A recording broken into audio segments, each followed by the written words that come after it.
Yes, hello and welcome to exam Shala. तो मैं हूं आपका रीजनिंग एजुकेटर सुजीत ठक्कर। तो स्वागत है आप सभी लोगों का फिर से एक बार एग्जाम शाला के ऑफिशियल यूट्यूब चैनल पर। तो स्टूडेंट्स, आप लोग जिस सीरीज का बेसब्री से इंतजार कर रहे थे वही सीरीज हम लोग शुरू करने वाले हैं, पजल। ओके, जैसे कि आप लोगों को भी पता है कि अगर हम बैंकिंग के एग्जामिनेशन को टारगेट कर रहे हैं तो बैंकिंग की एग्जामिनेशन में अगर हम प्रीलिम्स की बात करें या फिर मेंस की, सबसे ज्यादा वेटेज अगर किसी रीजनिंग में टॉपिक का होता है तो वो रहता है सिटिंग अरेंजमेंट और पजल। अगर आपकी प्रीलिम्स की एग्जाम की बात करें तो प्रीलिम्स में 35 में से करीब 15 से 20 नंबर के सवाल आपके सिर्फ और सिर्फ सिटिंग अरेंजमेंट और पजल से पूछे जाते हैं। ओके, मतलब कहीं ना कहीं एग्जाम पॉइंट ऑफ व्यू से सिटिंग अरेंजमेंट और पजल ये दोनों ही हमारे बहुत इंपॉर्टेंट टॉपिक रहते हैं। ओके, तो आज से हम लोग सीरीज शुरू करने वाले हैं पजल की, जहां पर हम लोग अपकमिंग सेशंस में पजल के बहुत सारे क्वेश्चन डिस्कस करने वाले हैं। और इस सीरीज में हम लोग जो भी इस साल की अपकमिंग एग्जाम है, जैसे कि आईबीपीएस हो गई, आरआरबी हो गई, एसबीआई हो गई या फिर आरबीआई हो गई, उन सारी की सारी एग्जाम में जो भी क्वेश्चंस पूछे जाने के चांसेस सबसे ज्यादा है वो सारे के सारे क्वेश्चन अपन लोग डिस्कस करवाएंगे। मतलब अगर आप इस पूरी सीरीज को स्टार्टिंग से लेकर एंड तक देखोगे तो ये गारंटी मैं लेता हूं कि आपका कोई भी टाइप का क्वेश्चन बाकी नहीं रहेगा। और एग्जाम में अगर कोई भी सवाल पजल में से आ गया तो आप आराम से उस सवाल को बनाकर आने वाले हो, ये गारंटी एग्जाम शाला की है। बस इस सीरीज को आपको स्टार्टिंग से लेकर एंड तक जितने भी क्वेश्चंस मैं करवाऊं उन सारे के सारे क्वेश्चंस को आपको एक बार देखना है। ओके, अगर आप ये सारे के सारे पार्ट्स जो हम लोग पजल और सिटिंग अरेंजमेंट के डिस्कस करने वाले हैं, अगर हम सारे के सारे पार्ट आप लोग देखोगे तो आप प्रीलिम्स और मेंस के किसी भी पजल या सिटिंग अरेंजमेंट में के क्वेश्चन में अटकोगे नहीं, वो गारंटी हमारी है। ओके, चलिए तो शुरू करते हैं पजल का आज के लेक्चर, मतलब पार्ट 1। ओके, जहां पर हम लोग डिस्कस करने वाले हैं question based on days. Okay, मतलब देखा जाए तो question based on days, month and year, उस टाइप के क्वेश्चन को कैसे अप्रोच करना है, उस सभी चीजों को हम लोग डिस्कस करने वाले हैं आज के लेक्चर में। देखो, अगर पजल की बात करें तो आपके सामने एक पैराग्राफ रखा गया होगा। पैराग्राफ के अकॉर्डिंग आपको क्वेश्चन को सॉल्व करना होता है और उसी के ऊपर से आपसे 5 सवाल पूछे जाते हैं जिनका आपको जवाब देना होता है। ओके, तो स्टूडेंट्स, अगर यहां तक आप लोगों को सारी चीजें पता चल रही है तो एक बार नीचे कमेंट बॉक्स में थंब दिखा दीजिए, फिर हम लोग बढ़ते हैं आगे। Okay, yes, very good. चलो तो शुरू करते हैं पजल का सेशन और स्क्रीन के सामने लाते हैं पजल का सबसे पहला सवाल। ओके, तो स्टूडेंट ये है पजल का फर्स्ट क्वेश्चन हमारी स्क्रीन के सामने। तो आपके एग्जाम में भी सेम इसी तरीके से क्वेश्चन दिया जाएगा, इस तरीके से आपको क्वेश्चन दिया जाएगा। ओके, आपको उस क्वेश्चन को सॉल्व करना होता है और क्वेश्चन सॉल्व करने के बाद आपके पास यहां से 5 सवाल पूछे जाते हैं जिनका आपको जवाब देना होता है। ओके, चलो शुरू करते हैं क्वेश्चन को और देखते हैं कैसे इन सवाल को अप्रोच करना है। देखो, अगर हम क्वेश्चन की बात करें तो क्वेश्चन में हमें यह कहा गया है 7 person ABCDEFNG have weekly off on different days of the week starting from Sunday. Total हमारे पास 7 पर्सन है, उन 7 पर्सन का वीकली ऑफ है वीक के 7 डिफरेंट दिनों में, और वीक कब से स्टार्ट हो रहा है? संडे से। तो आपको एक चीज का हमेशा ख्याल रखना है, जब कभी पजल के सवाल में डाटा आपका डे में दिया गया हो, मतलब वीक के डेज में दिया गया हो, डाटा आपका मंथ में दिया गया हो, डाटा आपका डेट में दिया गया हो या फिर ईयर में, तो आपको ऑलवेज वीक के डेज हो गए, मंथ हो गए, ईयर हो गए, ओके, अथवा डेट हो गई, आपको उसको कांस्टेंट पकड़ना होता है और क्वेश्चन को शुरू करना होता है। ओके, तो सेम चीज यहां पर हम लोग यहां पर कांस्टेंट किसको पकड़ेंगे? डेज को। ओके, मतलब यहां पर टोटल हमारे पास 7 लोग हैं जो हफ्ते के 7 अलग अलग दिनों में ऑफ, मतलब छुट्टी ले रहे हैं। तो आपको यह बताना है कौन सा पर्सन वीक के किस दिन में ऑफ ले रहा है। ओके, चलो शुरू करते हैं सवाल को। देखो, वीक हमारा कब से स्टार्ट हो रहा है? तो वीक स्टार्ट हो रहा है संडे से। चलिए तो बना लेते हैं यहां पर।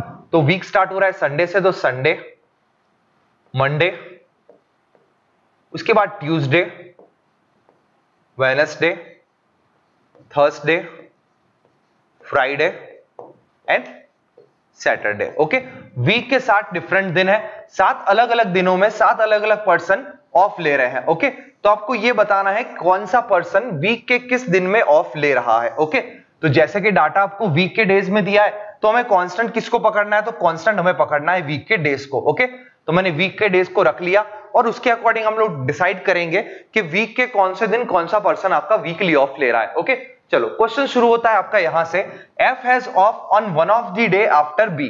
ओके, मतलब हमें यहां पर ऐसा कहा गया है F कब ऑफ ले रहा है? तो F has off one of the day after B, B के बाद किसी दिन कौन ऑफ लेगा? F। ओके, तो क्या हम लोग इस पॉइंट को अभी प्लेस कर पाएंगे? तो हम लोग F और B को अभी तो प्लेस नहीं कर पाएंगे, क्योंकि हमें ऐसा कहा है कि एफ कब ऑफ ले रहा है, बी के बाद। तो अभी तक हमारे पास बी की एग्जैक्ट पोजीशन भी क्लियर नहीं है, तो हम यहां पर बी और एफ को तो बिठा नहीं पाएंगे। पर स्टूडेंट्स देखो, पजल का सबसे पहला रूल ये है कि आपको एक लाइन को सिर्फ और सिर्फ एक ही बार रीड करना है। ओके, उस एक लाइन को एक बार रीड करने के बाद अगर आप क्वेश्चन में बिठा पा रहे हो तो सही है, और अगर आप उस लाइन को क्वेश्चन में बिठा नहीं पा रहे तो एक काम करना होता है, उस लाइन को पॉइंट बनाकर साइड में रख लो। ओके, तो यहां पर क्या कहा गया है, F has off one of the day after B, मतलब ऑफ जो एफ का ऑफ है वो कब है, बी के बाद। बी के कितने दिन बाद वो हमारे पास इंफॉर्मेशन नहीं है, पर बी के बाद कौन किसका मतलब कौन ऑफ लेने वाला है, तो बी के बाद ऑफ लेने वाला है एफ, पर कितने दिन बाद वो इंफॉर्मेशन नहीं है।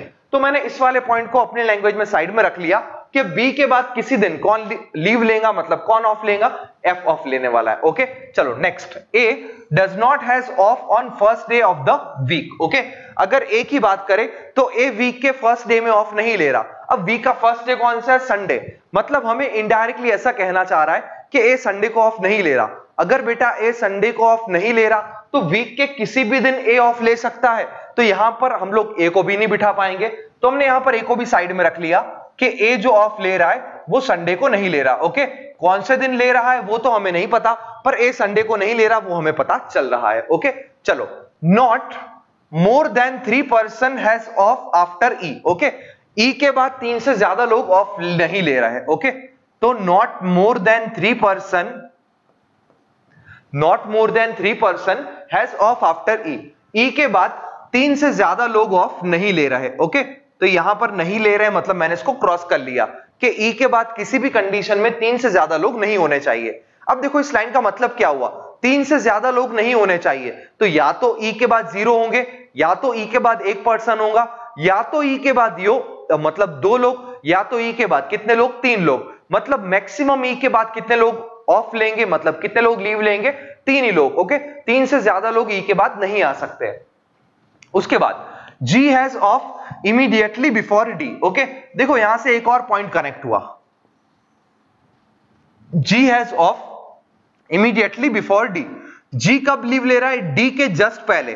तो देखो जब कभी जस्ट पहले की बात होगी तो हम इस तरीके से वर्टिकल एरो करेंगे। ओके, और जहां जस्ट नहीं दिया होगा, जैसे पहला पॉइंट था कि बी के बाद ऑफ कौन ले रहा है, एफ। ओके, पर कितना बाद वो मुझे नहीं पता था, और ये भी नहीं पता जस्ट बाद ले रहा है, तो मैंने इसको स्ट्रेट एरो से इंडिकेट करा, और जब कभी जस्ट पहले या जस्ट बाद बोले तो आप वर्टिकल एरो से इसको इंडिकेट कर सकते हो। ओके, तो G has of immediately before D, मतलब डी के जस्ट पहले कौन ऑफ ले रहा है, जी, मतलब डी और जी के बीच में कोई भी पर्सन नहीं होगा। ओके, चलो बढ़ते हैं आगे, तो G has of immediately before D and after सी।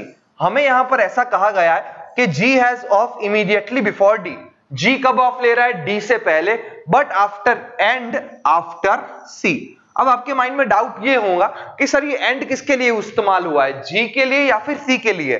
तो आपको इस चीज का खास ख्याल रखना है, जब कभी सेंटेंस में एंड दिया जाता है तो वो फर्स्ट पर्सन के लिए यूज होता है। ओके, मतलब यहां पर जो एंड दिया हुआ है तो एंड में किसकी बात चल रही है, सी की, मतलब जी की बात चल रही है। G has of immediately before D, मतलब जी कब ऑफ ले रहा है, डी के जस्ट पहले, एंड आफ्टर सी, और जी कब ऑफ ले रहा है, सी के बाद। अब सी के कितना बाद ऑफ ले रहा है वो हमारे पास इंफॉर्मेशन नहीं है, तो मैंने इस वाले पॉइंट को एज इट इज रख लिया। ओके, बस आपको एक ही चीज का ख्याल रखना है, जब कभी सेंटेंस में आपको एंड दिया जाए तो एंड ऑलवेज किसके लिए यूज होता है, तो एंड यूज होता है फर्स्ट पर्सन के लिए। ओके, चलो आगे बढ़ते हैं, C does not has off before E.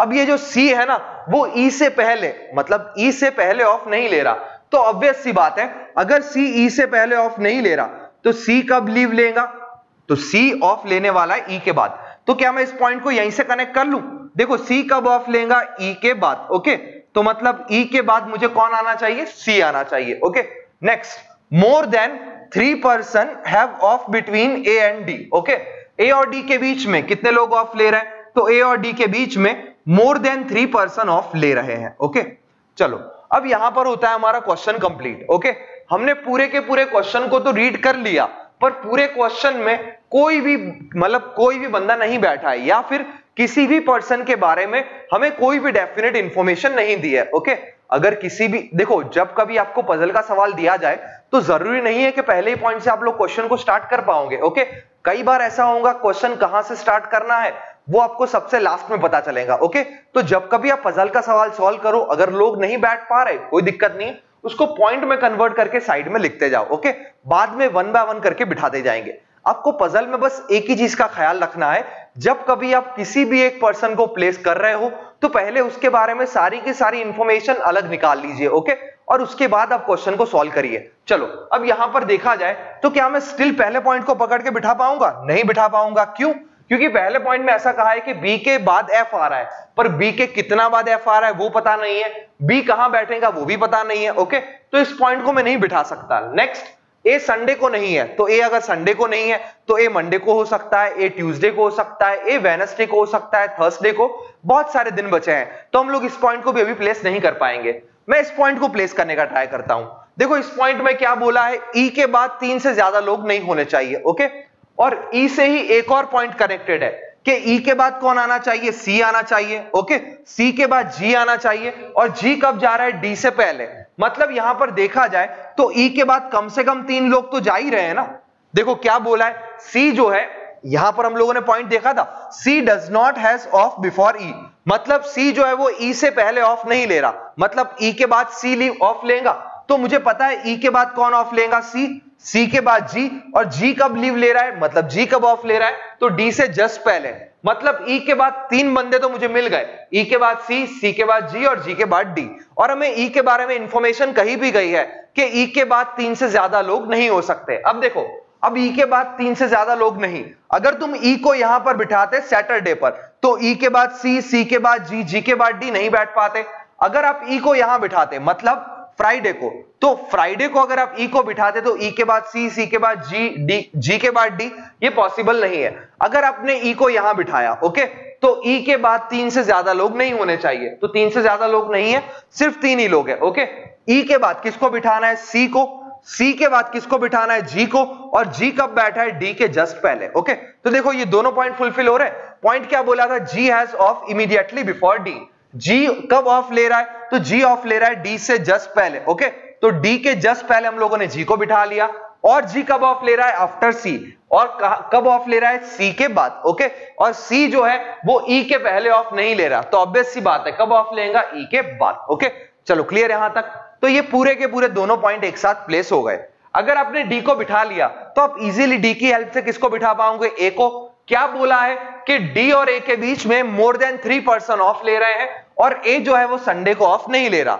अब डी और ए के बीच में मोर देन 3, तो 1, 2 और 3 छोड़ के मैं ए को यहां पर ट्यूसडे पर नहीं बिठा सकता। क्यों? क्योंकि अगर मैंने ए को ट्यूसडे पर बिठाया तो जी और ए के बीच में कितने लोग होंगे? देखो, अगर आप ट्यूसडे पर ए को बिठाते तो जी और ए के बीच में कितने लोग होते? ओनली 3, पर हमें क्या कहा है? मोर देन 3 होने चाहिए, तो हम लोग ए को यहां पर ट्यूसडे पर नहीं बिठा पाएंगे। ओके, अब यहां पर ए के लिए 2 जगह बची, एक मंडे और एक संडे। अब ए संडे को तो आ नहीं रहा, तो ए कब आएगा? मंडे को। ओके, बिठा लिया। अब सिर्फ और सिर्फ हमारे पास एक ही पॉइंट बचा है। कौन सा पॉइंट? तो F is off one of the day after B. F कब ऑफ ले रहा है? बी के बाद किसी दिन। अब देखो 2 जगह बची है, अगर तुम बी को यहां बिठाओगे तो बी के बाद तो एफ नहीं बैठ पाएगा, तो यहां पर आएगा बी और यहां पर आएगा एफ। ओके, तो इस सवाल को आपको इस तरीके से सॉल्व करना होता है। तो स्टूडेंट्स, ये था आपका प्योरली प्रीलिम्स का सवाल। आपके प्रीलिम्स में इसी लेवल के सवाल पूछे जाते हैं। तो हम लोग अपने सेशंस को 2 पार्ट्स में सेग्रीगेट करेंगे।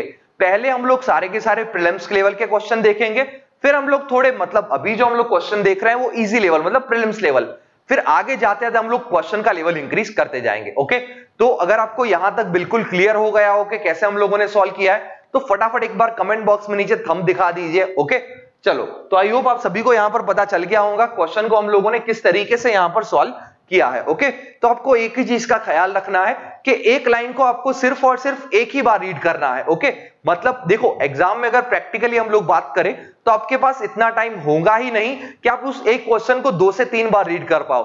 तो आपको एक चीज का ख्याल रखना है, जो पॉइंट बैठ पा रहे हैं उनको बिठा लो, और जो नहीं बैठ पा रहे उसको पॉइंट बनाकर साइड में रख लो। ओके, क्या पता क्वेश्चन कहां से स्टार्ट करना है वो सबसे लास्ट में दिया हो। ओके, मतलब जब कभी आप किसी एक पर्सन को बिठाओ तो उसके बारे में सारी इंफॉर्मेशन कलेक्ट कर लो, तो आपका कम से कम केस में सवाल आपके सॉल्व हो जाए। ओके, चलो, तो इस सवाल को इस तरीके से सॉल्व करना था। क्वेश्चन सॉल्व हो जाने के बाद यहां से आपके 5 सवाल पूछे जाएंगे। लाइक समझ लो पहला सवाल ये पूछा है कि सी हफ्ते के कौन से दिन में ऑफ ले रहा है, मतलब सी का ऑफ कब है, तो आंसर आएगा थर्सडे। सी और ए के बीच में कितने लोग ऑफ ले रहे हैं, आंसर 2। इस तरीके से आपके 5 सवाल यहां पर पूछे जाते हैं। ओके, चलो ज्यादा टाइम वेस्ट ना करते हुए बढ़ते अगले सवाल की तरफ। ये रहा नेक्स्ट क्वेश्चन आपकी स्क्रीन के सामने। एक काम करिए, मैं आपको 1 मिनट का टाइम देता हूं, पहले आप लोग इस सवाल को खुद से करने का ट्राई करिए, फिर मैं इस सवाल को सॉल्व करवाता हूं और देखते हैं इस सवाल को कैसे करना है। देखो ये भी क्वेश्चन आपका सेम एज इट इज वैसा ही है, पर हम लोगों ने थोड़ा सा चेंज ये करा है कि यहां पर आपको देखो लास्ट क्वेश्चन में हम लोगों ने जो देखा वहां पर सिर्फ वीक के डेज और पर्सन थे, पर यहां पर हम लोगों ने वीक के डेज के साथ एक वेरिएबल भी ऐड कर लिया है। ओके, जैसे कि मैंने आपको अभी बताया कि हम लोग क्वेश्चन बाय क्वेश्चन क्वेश्चंस का लेवल इंक्रीज करने वाले हैं। ओके, चलो तो फटाफट आप इस सवाल को सॉल्व करिए, फिर हम लोग देखते हैं कैसे इसको अप्रोच करना है।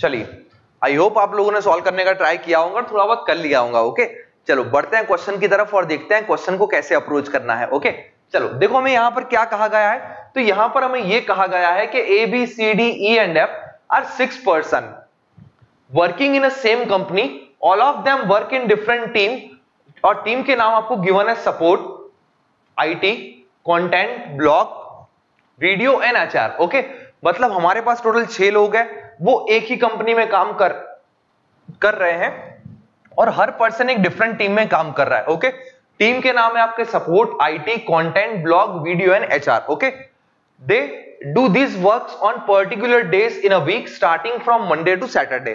देखो टोटल हमारे पास 6 लोग हैं। ओके, वो 6 लोग 6 डिफरेंट टीम में वर्क कर रहे हैं। ओके, टीम के नाम आपको गिवन है और वो 6 डिफरेंट दिनों में वर्क कर रहे हैं। तो आपको यहां पर यह बताना है कि कौन सा पर्सन वीक के किस दिन वर्क कर रहा है और वो कौन सी टीम में वर्क कर रहा है। तो आपका वीक कब से स्टार्ट हो रहा है, मंडे से लेकर सैटरडे तक। तो जैसे कि मैंने आप लोगों को बताया, जब कभी सवाल में आपका डेटा डेज में गिवन हो तो आपको ऑलवेज कांस्टेंट किसको पकड़ना है, डेज को कांस्टेंट पकड़ना है। ओके, तो एक काम कर लेते हैं, डेज को कांस्टेंट पकड़ते हैं और क्वेश्चन को सॉल्व करना शुरू करते हैं। ओके, तो वीक आपका कब से स्टार्ट हो रहा है, मंडे से लेकर संडे तक। ओके सॉरी, मंडे से लेकर सैटरडे तक। तो यहां पर हमने बिठाया मंडे, ट्यूसडे, वेडनेसडे,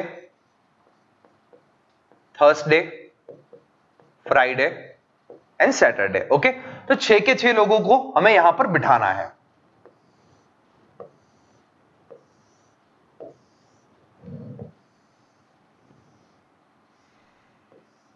बस आपको एक ही चीज का ख्याल रखना है, जिस पॉइंट को प्लेस कर पा रहे हो उसको प्लेस करना है और जो पॉइंट नहीं बैठ रहा उसको आपको पॉइंट बनाकर साइड में रख लेना है। ओके, चलो शुरू करते हैं क्वेश्चंस को। देखो पहला क्या दिया है, F works in the support and work on Saturday. देखो यहां पर ये हमारे पास डेफिनेट पॉइंट गिवन है कि F works in support and works on Saturday. अगर हम एफ की बात करें तो एफ किस टीम में वर्क कर रहा है, सपोर्ट में, और कौन से दिन को वर्क कर रहा है, सैटरडे को।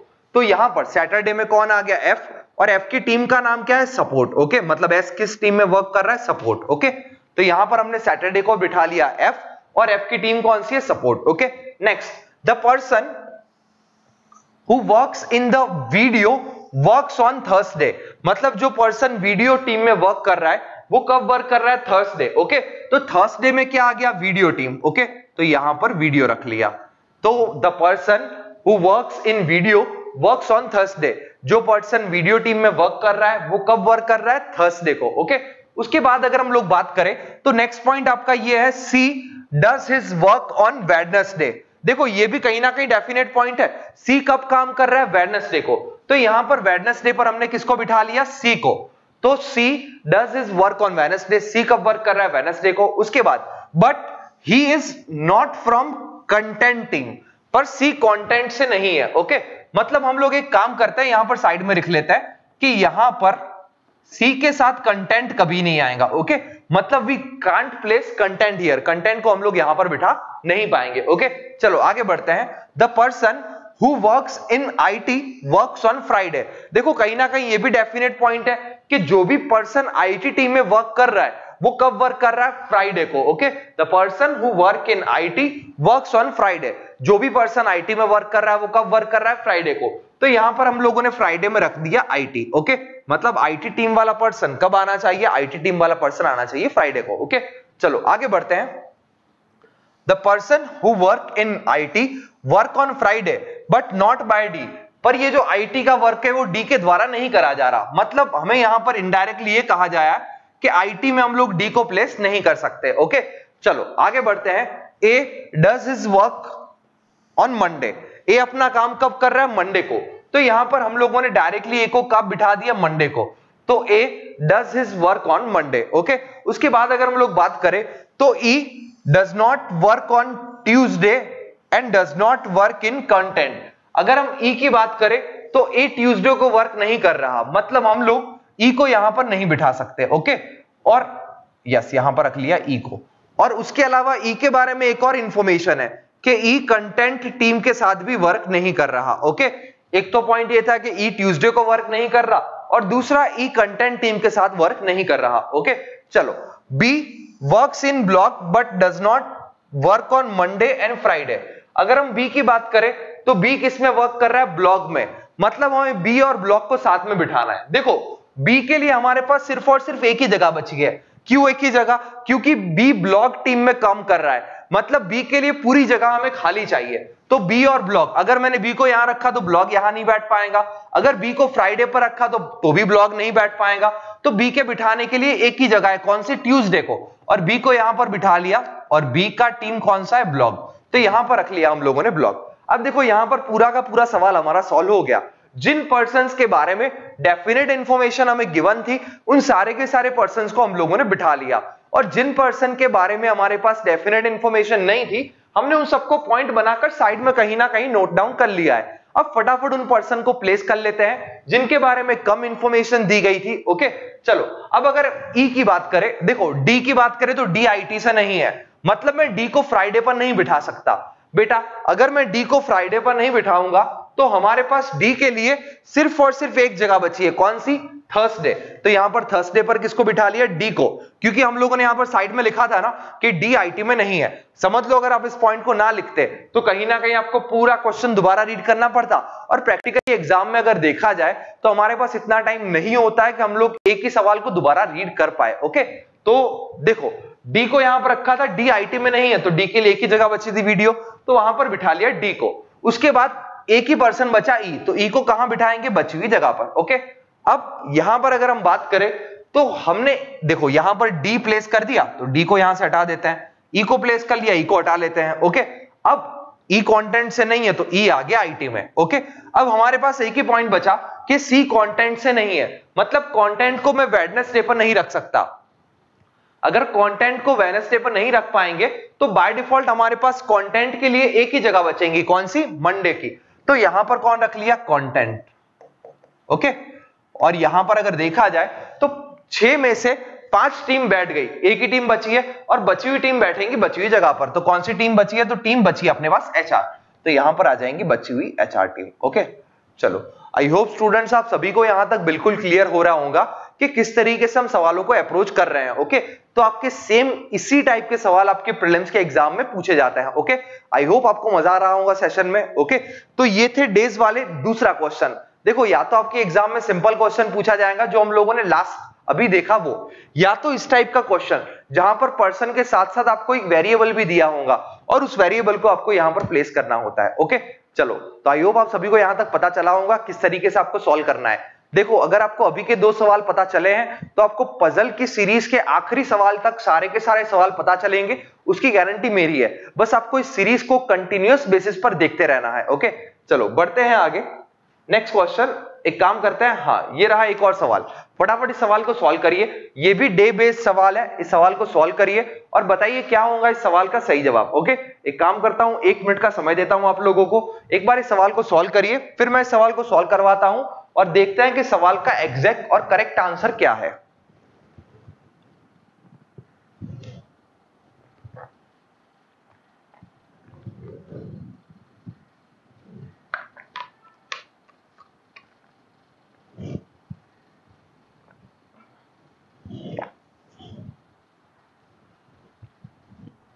चलिए सॉल्व करते हैं इस सवाल को। देखो इस सवाल की अगर हम लोग बात करें तो 7 person A B C D E F and G are watching movie on different days of week starting from Monday and ending on Sunday।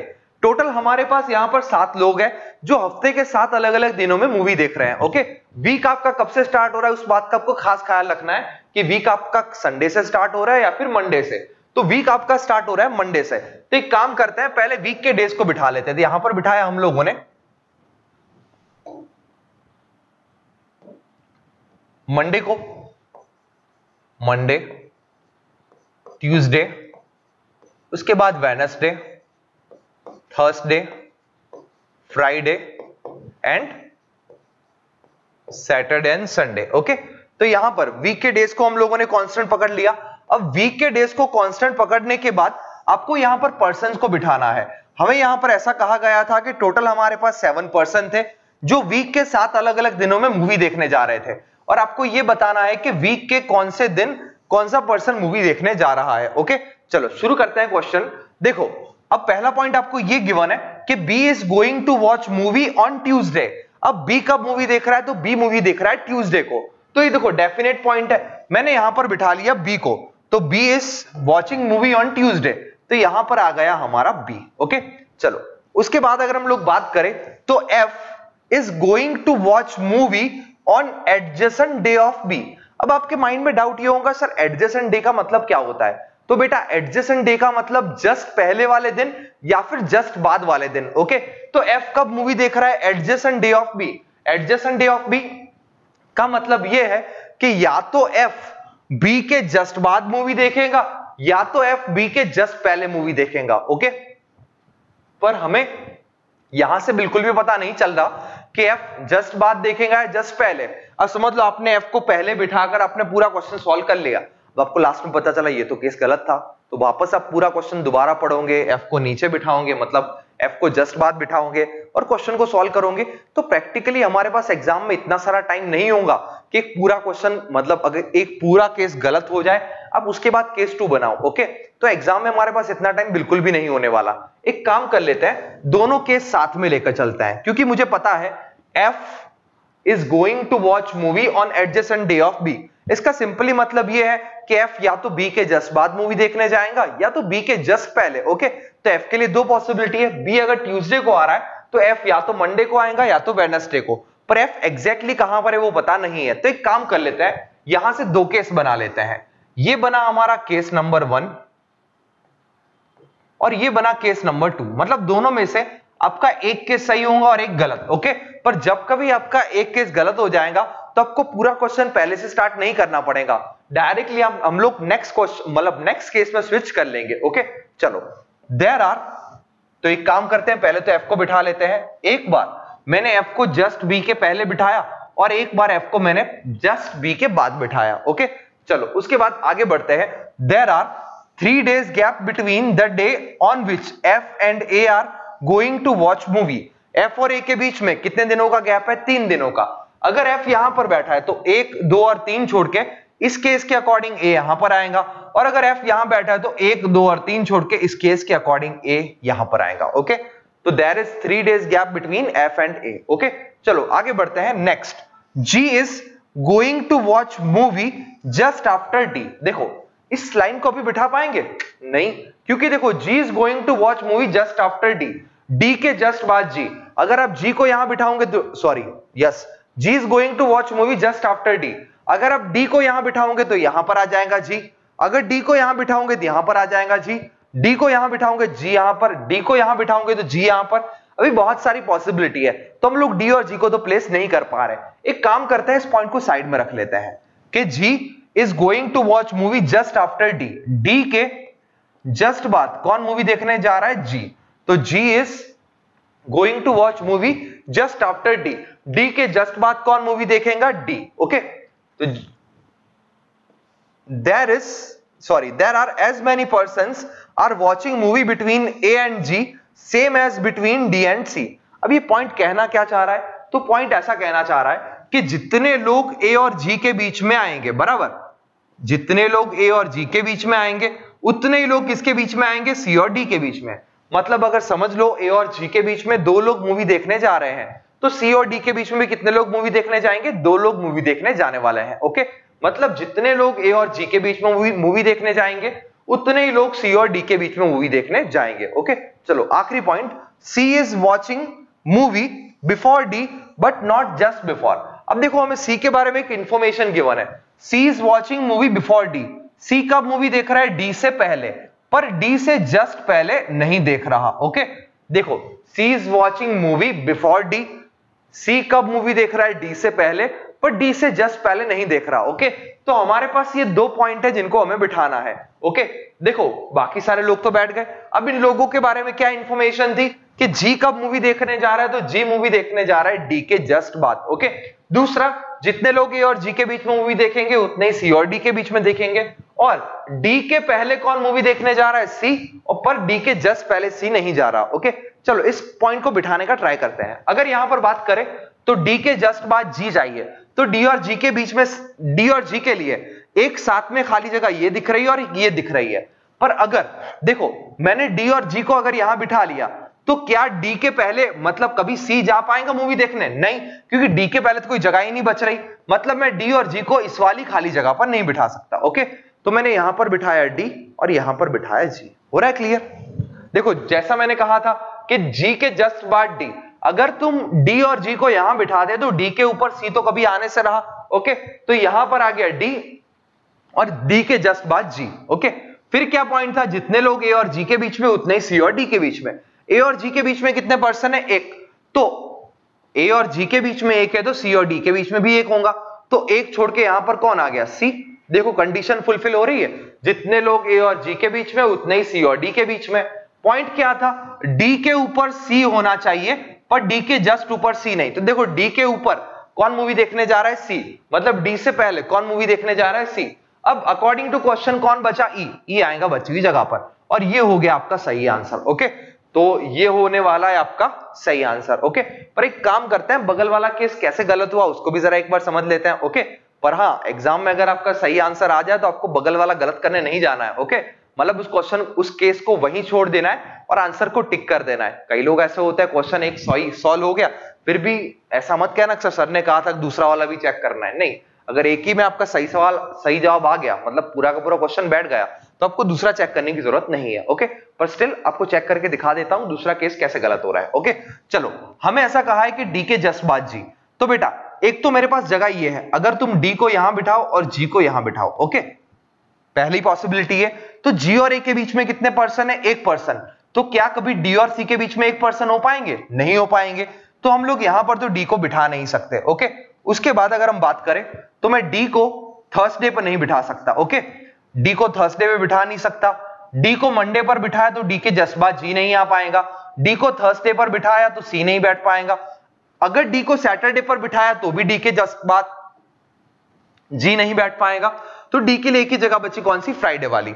अगर मैंने डी को यहां बिठाया तो डी के जस्ट बाद कौन आएगा? जी, तो यहां बैठ गया जी। ओके, ए और जी के बीच में कितने पर्सन है? 0, तो सी और डी के बीच में कितने होने चाहिए? 0, तो तुमने यहां पर बिठा लिया सी को। ओके, अब सी के बारे में क्या बोला है? सी कब मूवी देखने जा रहा है? डी से पहले, पर डी के जस्ट पहले नहीं। ओके, तो ये वाला केस आपका क्या हो गया? गलत। क्यों गलत हुआ? क्योंकि डी के जस्ट पहले कौन मूवी देखने जा रहा है? तो डी के जस्ट पहले सी मूवी देखने जा रहा है, इसके लिए आपका दूसरा वाला केस हो गया गलत। ओके, तो स्टूडेंट्स आई होप आपको बिल्कुल बढ़िया तरीके से पता चला होगा कि डेज वाले क्वेश्चंस को किस तरीके से सॉल्व करना है। ओके, तो हमारा जो नेक्स्ट लेक्चर रहने वाला है वहां पर हम लोग month based and year based question start करने वाले हैं। इसी तरीके से हर सेशन में हम डिफरेंट टाइप के क्वेश्चंस को डिस्कस करने वाले हैं। ओके, तो आई होप आपको आज के सेशन में बहुत बढ़िया पता चला होगा। ओके, और आपको नीचे कमेंट बॉक्स में खास बताना है कैसा लगा आपको आज का सेशन, और अपकमिंग सेशन में आप किस किस टाइप के सवालों को देखना चाहोगे वो नीचे कमेंट बॉक्स में जरूर बताइए। Thank you everyone.